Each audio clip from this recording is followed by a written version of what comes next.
A paz do Senhor Jesus Cristo. Amados, vamos abrir a Bíblia no Evangelho de João. Evangelho de João, capítulo 2, versículo 13. Nós continuamos com o tema a liberdade para escolher. Hoje a parte 6. Tem sido uma bênção.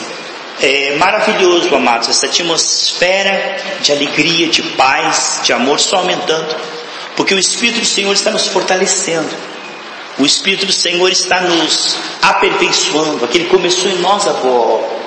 Nós vemos que é maravilhoso se entregar a Cristo, porque Ele faz um bom trabalho. Ele começa e vai, e quando vê, nós estamos pensando diferente, falando diferente, e esse é o propósito do Senhor, nos conduzir em níveis cada vez maior de liberdade. Porque diz a palavra de Deus que aonde está o Espírito, ali está a liberdade. Então o Senhor quer que você seja livre. Se o Filho vos libertar, sereis livres. Livres do que, amados? Dos efeitos da queda. Porque Deus criou o homem perfeito, a sua imagem e semelhança. Mas houve a queda e o homem ficou sujeito à vaidade, ao engano, à influência de demônios. E agora o Senhor gradativamente vai, através da renovação da nossa mente, nos devolvendo o seu caráter, a sua paz, a sua lucidez, a sua fé, a sua alegria, o seu amor, e aí vamos vivendo uma vida plena, uma vida abundante. E o Senhor quer que nós sejamos pessoas felizes, não é? Veja ali, Evangelho de João, capítulo 2, versículo 13 em diante, do 13 em diante. Estando próxima a Páscoa dos judeus, subiu Jesus para Jerusalém, e encontrou no templo os que vendiam bois, ovelhas, pombas e também os cambistas assentados. E tendo feito um azorrague de cordas, expulsou todos do templo, bem como as ovelhas e os bois, derramou pelo chão o dinheiro dos cambistas, virou as mesas e disse aos que vendiam as pombas: tirai daqui estas coisas, não façais da casa de meu pai casa de negócio. Lembraram os seus discípulos de que está escrito: o zelo da tua casa me consumirá, né? Isso aí está lá no Salmo 69, 9. Perguntaram-lhe, pois, os judeus: que sinal nos mostras? Veja, olha só, queridos. Perguntaram, pois, os judeus: que sinal nos mostras para fazeres essas coisas? Quem é você? Mostre que você tem autoridade. Jesus lhes respondeu: destruí este santuário, em 3 dias eu reconstruirei. Replicaram os judeus: em 46 anos foi edificado esse santuário, e tu em 3 dias o levantarás? Ele, porém, se referia ao santuário do seu corpo. Quando, pois, Jesus ressuscitou dentre os mortos, lembraram seus discípulos do que ele dissera, e creram na Escritura e na palavra de Jesus. Amados, como a pessoa depois da queda está equivocada na sua interpretação. Isso é um perigo, amados.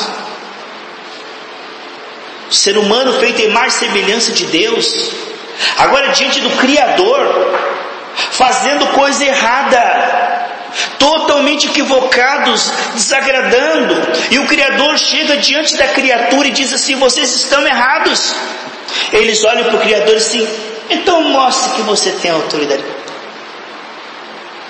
A criatura dizendo para o Criador: você está enganado, mostre para nós que você tem alguma autoridade sobre o que está falando. Eles estavam completamente fora. Eles estavam fazendo aquilo que desagradava a Deus, e Deus envia o seu Filho como intérprete verdadeiro. Então, queridos, a pessoa que não tem o Espírito, ela tem sobre si uma influência que a faz interpretar as coisas de uma maneira equivocada. Eles estavam interpretando mal a religião, a vontade de Deus, o que Deus queria deles, e até o próprio Senhor Jesus Cristo.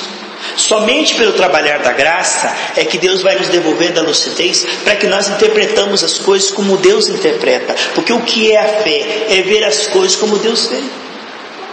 O que nós vemos é que essas pessoas estavam interpretando os fatos de uma maneira diabólica. Estavam agindo influenciados por demônios.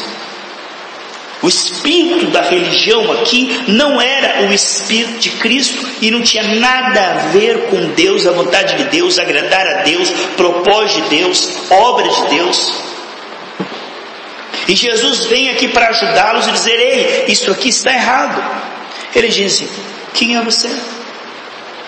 Mostra um sinal. Nós estamos certos, estamos aqui fazendo o que tem que ser feito.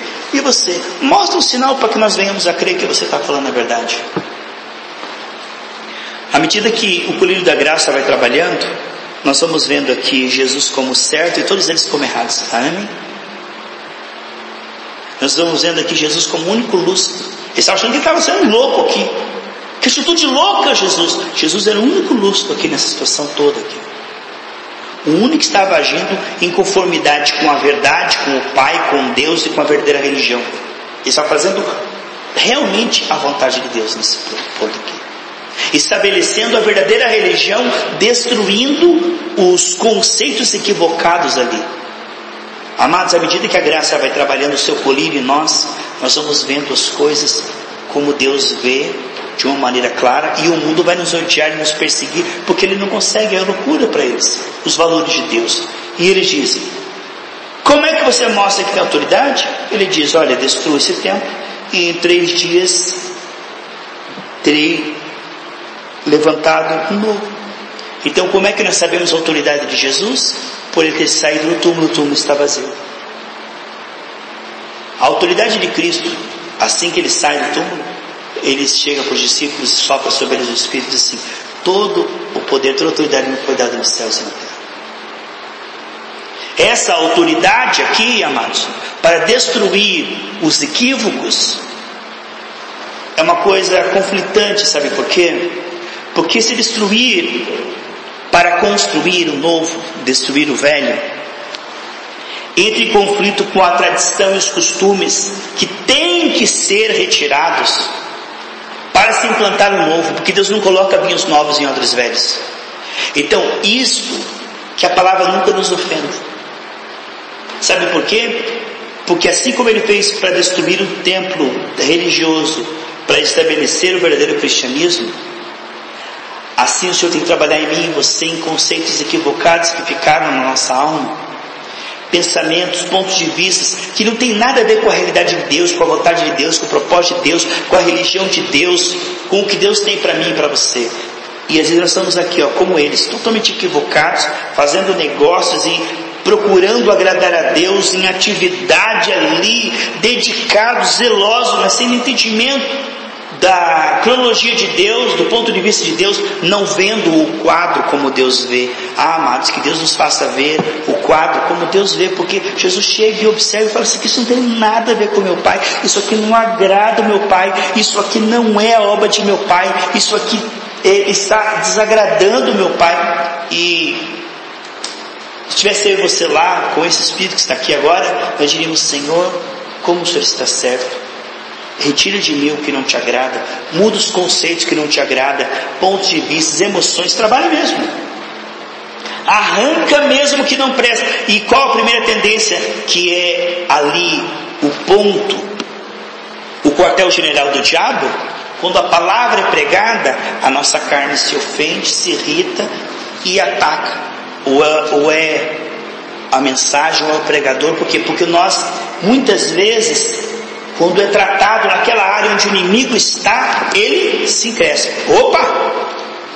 Por exemplo, você tem uma mágoa, e aí o missionário Júnior vai lá e prega sobre o perdão, porque ele quer te levar para a dimensão da liberdade, que é a dimensão do perdão, a dimensão de Cristo, a dimensão da sabedoria, a dimensão da liberdade. E quando toca ali na mágoa, a pessoa, ela se ofende e diz: mas eu tenho o direito de odiar. Você não sabe o que essa pessoa fez para mim, é imperdoável. Você não sabe o quanto eu já sofri, você não sabe o que eu já passei. E aí o quartel-general do diabo começa a gritar: ei, não perdoa não, olha que loucura de mensagem, como é que você vai perdoar? Se a pessoa fez tudo isso, agora vai sair de boa, depois de tudo que ela te prejudicou, agora você vai dizer que ela vai ser perdoada, ainda vai ser abençoada, ainda vai para o céu ainda. Quer dizer, o que nós vemos aqui é esse conflito de interpretações da verdade diante de equívocos, que todos nós temos pontos que precisamos melhorar, entende? Pontos onde o Senhor chega, isso aqui tem que ser arrancado. Nós vamos dizer: Senhor, Peraí, eu vou te explicar. Senta aí que eu vou te explicar, que você não entendeu direito. Eu tenho motivos, porque eu não sou de ferro. Então o homem precisa dessa vida sexual fora do casamento, porque senão ele fica louco, o senhor sabe. Então eu vou explicar o porquê dessa paixão. Eu vou explicar o porquê que eu tenho que tirar esse dinheiro daqui e dali, porque o meu salário não dá. E aí o quartel-general se defende, chamando a avareza de previdência, a mágoa de autodefesa e proteção, a soberba de amor próprio, a sensualidade de beleza que Deus criou. E vamos maquiando e vamos dando uma interpretação para defender o território, para que essas coisas continuem, porque eles queriam que essas coisas continuassem, esse comércio continuasse, porque era altamente lucrativo para eles, esse comércio continuar. Se Jesus quebrasse todo esse valor, que eles, olha, destrua isso aí, em 3 dias eu vou criar algo completamente novo. Não, pelo amor de Deus, a minha posição, o meu título, o meu dinheiro, sabe, se você quebrar com isso aqui, sabe, Jesus aqui é altamente perigoso para a religião, porque ele iria estabelecer algo que não tinha nada a ver com esse comércio aqui. E para eles o comércio era algo, era até uma desculpa para dizer que estavam servindo a Deus, mas no fundo isso aqui era muito precioso para eles, o comércio. Quando nós falamos de liberdade para escolher, graças a Deus, vamos pensar assim, eu e você que está ouvindo essa mensagem, temos a liberdade para escolher o lado de Jesus aqui. Ser livre, viver em paz, escolher crer nesse Jesus que ressuscitou no 3º dia, crer nesse poder da ressurreição que está em nós, crer que Ele pode, e nós damos total liberdade para retirar de nós tudo aquilo que não tem a ver com imagem e semelhança. Senhor, assim como o Senhor fez no templo, faz uma varredura na minha mente tudo aquilo que não é. Porque o que é a dimensão da liberdade? É paz na mente, amados. Essa é a liberdade dos filhos de Deus. O que é escravidão? O que é influência de demônios? Preocupação, medo, dúvida. Isso aqui é o território onde o inimigo está reinando assim. Ó, preocupação, medo, ansiedade, dúvida. Entendeu? Culpa. Não, Senhor, eu quero que o Senhor me tire dessa dimensão aqui. Trabalha isso, eu tenho toda a liberdade, me leva para a dimensão da liberdade, me leva para essa dimensão depois dos 3 dias, depois da cruz, me leva para essa dimensão da liberdade. Eu escolho viver na paz aqui. Outra, lá está o território do inimigo, o quartel-general do inimigo, mágoa, ressentimento, ódio, inimizade, soberba. E se você for tocar a pessoa, ela tem explicações e diz: quem é você para me julgar? Nenhuma condenação há para quem está em Cristo Jesus. Mas a palavra de Deus não quer julgar, nem criticar, nem derrubar, nem magoar, nem ferir. A palavra de Deus está mostrando áreas em mim e em você em que tem que ser extirpado para que sejamos livres, certo? Que a gente receba a palavra de Deus com mansidão e nunca se ofenda com ela, quando ela diz: olha, você tem o direito de ser livre da mágoa, você tem o direito de ser livre da preocupação, você tem o direito de ser livre da impureza, da paixão, da preguiça, do mundanismo. Isso, amados, uma pessoa cheia do Espírito Santo vê isso como um altíssimo privilégio, ser livre. Mas uma pessoa que ainda tem o quartel-general do inimigo, ela vê isso como um ataque à sua liberdade de escolha e opção. Liberdade para essas pessoas é ser escravo.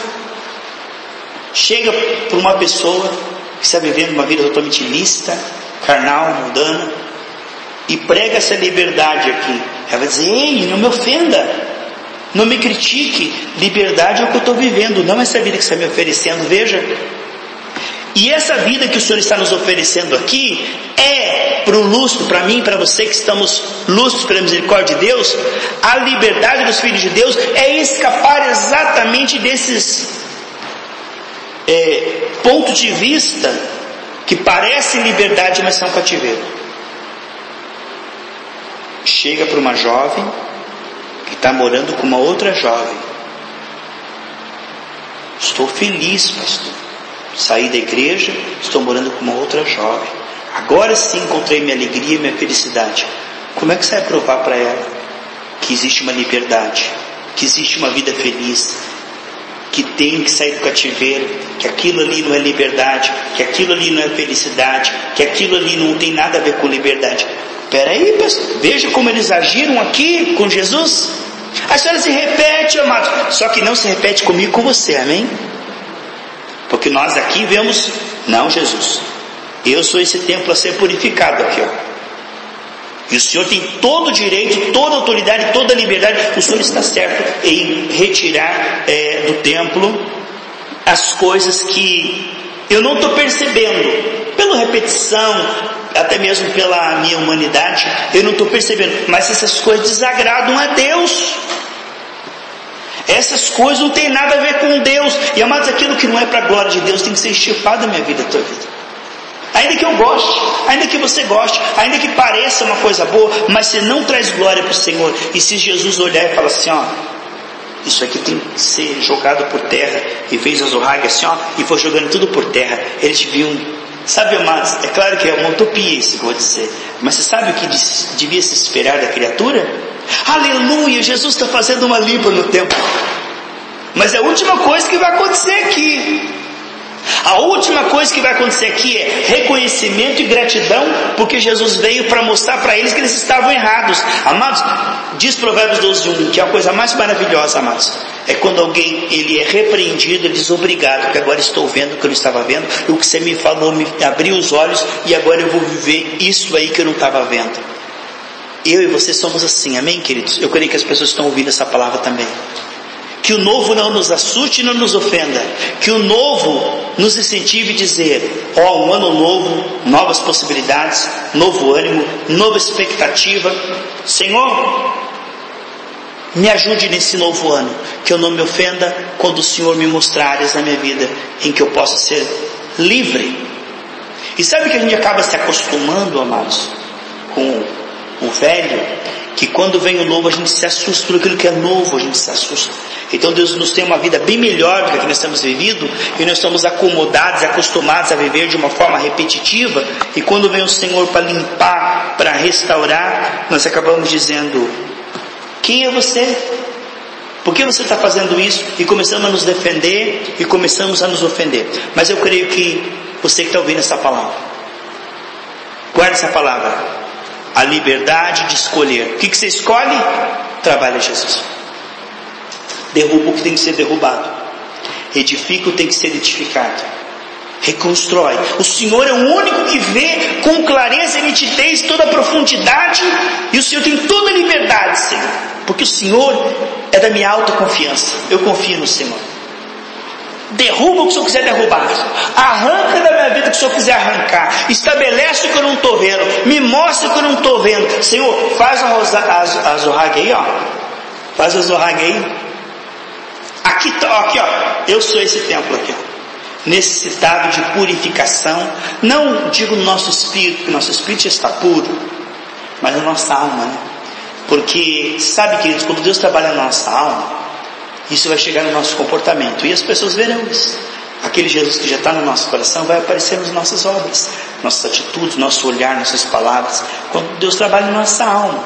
E essa purificação no templo aqui, nada mais é do que uma simbologia do trabalhar da graça no homem caído. O trabalhar da graça, tendo sobre si uma oposição ferrenha. É como uma criança que a mãe vai dar uma injeção e tem uma oposição ferrenha da criança. A última coisa que a criança pensa é que a mãe o ama tanto que vai aplicar uma injeção nele. Você não me ama, se você me amasse, você não deixaria o farmacêutico me enfiar aquela injeção. É porque eu amo o que eu permiti e te levei na farmácia, porque eu quero te livrar do mal pior do que essa injeção, e você não sabe, você não entende, meu filho. É por amor que eu sou motivado, é por amor que eu estou agindo, é pelo teu bem, é porque eu quero o teu bem, só por isso que eu fiz isso. Ah, você não quer meu bem, se você quisesse meu bem, você me livraria da injeção. Não conseguimos perceber como Deus percebe, não conseguimos ver como Deus vê. Por isso nós temos suspeitas na maneira como Ele age, e colocamos Ele no banco de réu, e parece que Ele está falhando conosco, entende? Mas Ele em todo tempo é inocente, só quer o nosso bem, e só quer o nosso bem, e todas as coisas cooperam só para o nosso bem. E nós o interpretamos mal, e o julgamos e gritamos com Ele: quem é você para derrubar essas coisas tão importantes e preciosas? Não, essas coisas não são importantes e preciosas, essas coisas têm que ser jogadas tudo no chão, porque essas coisas não agradam a Deus. E eu vim aqui em nome de Deus para dizer que vocês estão fazendo tudo errado. Puxa vida, dizer isso para mestres, dizer isso para um povo que achava que estava agradando a Deus. A pior coisa é quando nós pensamos que estamos agradando a Deus e estamos desagradando a Deus. E vem alguém e diz: olha, o jeito certo de agradar a Deus não é esse. Aí você fala: o quê? E você se ofende? Não, nós dizemos: Senhor, que eu nunca me ofenda, mas que eu diga: Senhor, pode trabalhar, o Senhor está certo. O Senhor está certo, meu Pai, o Senhor só quer o meu bem. Que Deus te abençoe, que Deus me abençoe nesse ano maravilhoso de 2014 que está começando, que será muito maravilhoso, extraordinário, sensacional. Gosto da palavra sensacional, com muitas sensações maravilhosas. Por quê? Porque o Senhor começa a trabalhar na minha vida e na sua vida, e nós não nos ofendemos, e nós não nos defendemos. Nós dizemos: o Senhor está certo, Senhor, eu preciso melhorar nesta área.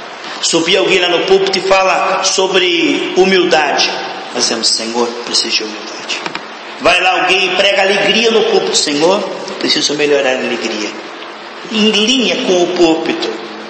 Meus irmãos, precisamos ser mais generosos. Deus, a partir de hoje eu quero ser mais generoso. Em linha, Deus fala, amém. Opa, é isso que eu quero. Vamos orar. Senhor, estou precisando orar mais. Senhor, amém. O Senhor derruba tudo no tempo. Glória a Deus, meu Jesus, que bom que o Senhor veio aqui e derrubou tudo isso aqui. Aleluia, te dá um abraço, te beijar os seus pés. O Senhor fez a coisa certa, Jesus. Mas o que nós vemos aqui é completamente o contrário.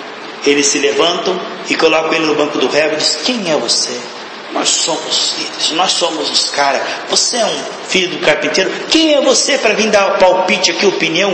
Nós somos livres. Não, liberdade é onde nós vamos chegar em 2014 como nunca antes. Nunca antes, amados, como tão livres. Parece que estou falando que nem o Lula, né? Nunca antes na história dessa nação fomos tão livres como vamos ser em 2014. Que Deus te abençoe em nome de Jesus. Vamos entre nós aqui conversar um pouquinho.